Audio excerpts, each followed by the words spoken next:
उत्तरकाशी जिले के धराली गांव में बादल फटने से तबाही मच गई, जिसमें ऐतिहासिक मंदिर समेत कई मकान और दुकानें मलबे में दब गए। चश्मदीदों के मुताबिक पूरा गांव जैसे मिट ही गया हो। इस आपदा में कई लोगों के लापता होने की खबर है, जबकि राहत और बचाव कार्य में सेना ने मोर्चा संभाल लिया है। श्रीनगर एयरपोर्ट पर स्पाइस जेट के फ्लाइट में चढ़ने से पहले लेफ्टिनेंट कर्नल आर.के. सिंह और सीआईएसएफ कर्मियों के बीच तीखी बहस हो गई। अतिरिक्त सामान के शुल्क पर विवाद इतना बढ़ा कि बिना बोर्डिंग पूरी किए कर्नल एयर ब्रिज में घुस गए, जिसे सुरक्षा उल्लंघन मानते हुए सीआईएसएफ ने रोका और फिर कथित झड़प की स्थिति बनी, जिसमें लेफ्टिनेंट कर्नल पर मारपीट करने का आरोप है, जिसका वीडियो वायरल हो रहा है। झारखंड के वरिष्ठ नेता और पूर्व मुख्यमंत्री शिबू सोरेन का निधन हो गया है।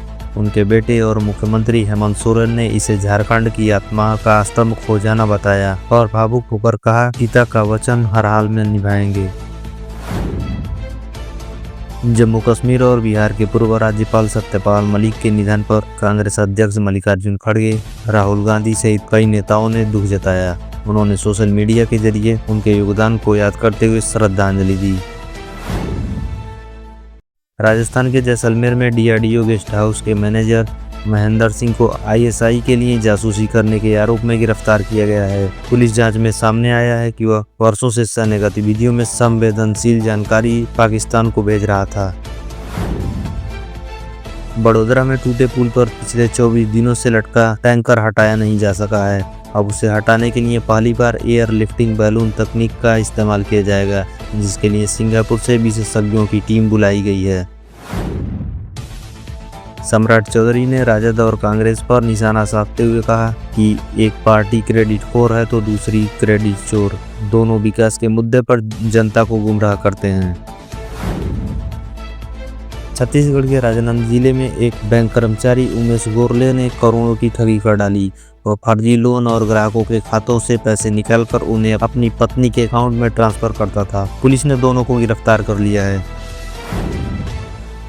कोरिया के स्कूल में भारत की भोजपुरी भाषा के डायलॉग सिखाए जा रहे हैं। सोशल मीडिया पर वीडियो वायरल हो रहा है, जिसमें छात्र भोजपुरी सीखते हुए देखे जा सकते हैं। Very nice, very nice. When we meet that same person again, then we say, how have you been? In India we say, का हाल बा? का हाल बा? डेरा सच्चा सौदा प्रमुख गुरमीत राम रहीम को हरियाणा के सुनारिया जेल से एक बार फिर 40 दिनों की पैरोल दी गई है। यह 14वीं बार है जब वह जेल से बाहर आया है, जिससे एक बार फिर इस फैसले पर सवाल उठ रहे हैं।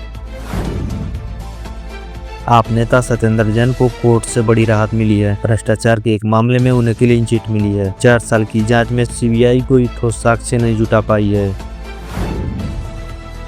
हैदराबाद में एक 3 मंजिला इमारत की छत गिरने से बड़ा हादसा हो गया। मलबे में 5 लोग दब गए, जिसमें से कुछ को रेस्क्यू कर लिया गया है, लेकिन राहत कार्य अभी भी जारी है।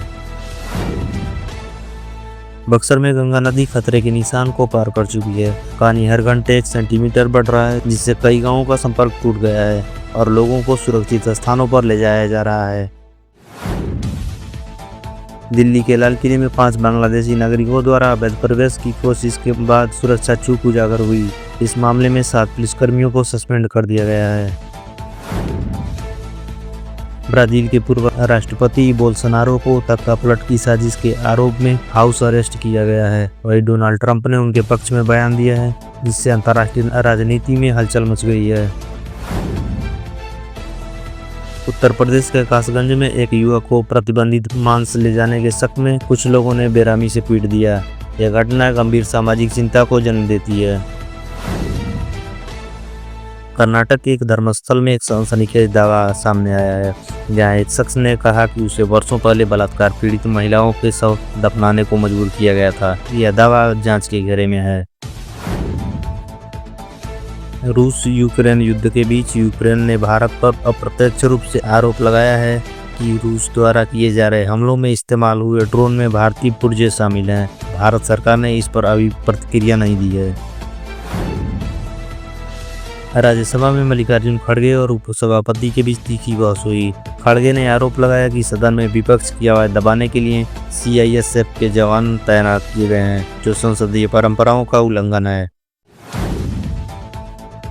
मोकामा के पूर्व सांसद अनंत सिंह को पटना हाई कोर्ट से जमानत मिल गई है।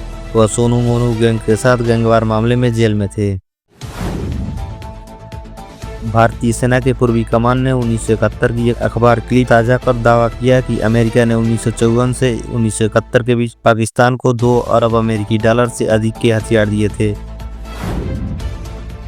महोबा में जिला अस्पताल के एक डॉक्टर को अज्ञात व्यक्ति ने फोन कर धमकी दी और 30 लाख रुपए की रंगदारी मांगी। पुलिस मामले की जांच कर रही है। ओडिशा सरकार ने महिलाओं को नाइट शिफ्ट में काम करने की अनुमति दे दी है, लेकिन इसके लिए उनकी लिखित सहमति अनिवार्य होगी। IRDAI ने बीमा एग्रीगेटर पॉलिसी बाजार पर नियम उल्लंघन के लिए 6 करोड़ रुपए का जुर्माना लगाया है। आरोप है कि उसने पॉलिसी धारकों का प्रीमियम समय पर बीमा कंपनियों तक नहीं पहुंचाया। बिहार के वैशाली जिले में पानी भरे गड्ढे में डूबने से 2 सहेलियों की मौत हो गई। हादसे के बाद गांव में मातम का माहौल है।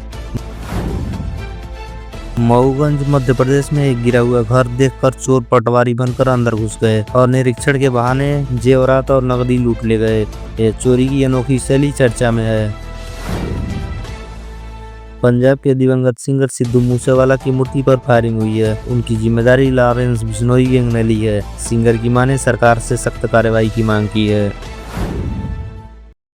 कानपुर के महाराजगंज में नाबालिग से दुष्कर्म का मामला सामने आया है, जिसमें आरोपियों ने पैसे भी छीन लिए। पुलिस ने केस दर्ज कर जांच शुरू कर दी है। लाल किला सुरक्षा में डमी बम टेस्ट के दौरान लापरवाही सामने आई, जिसे सुरक्षा बल पहचान नहीं सके। 7 पुलिसकर्मी सस्पेंड कर दिए गए हैं।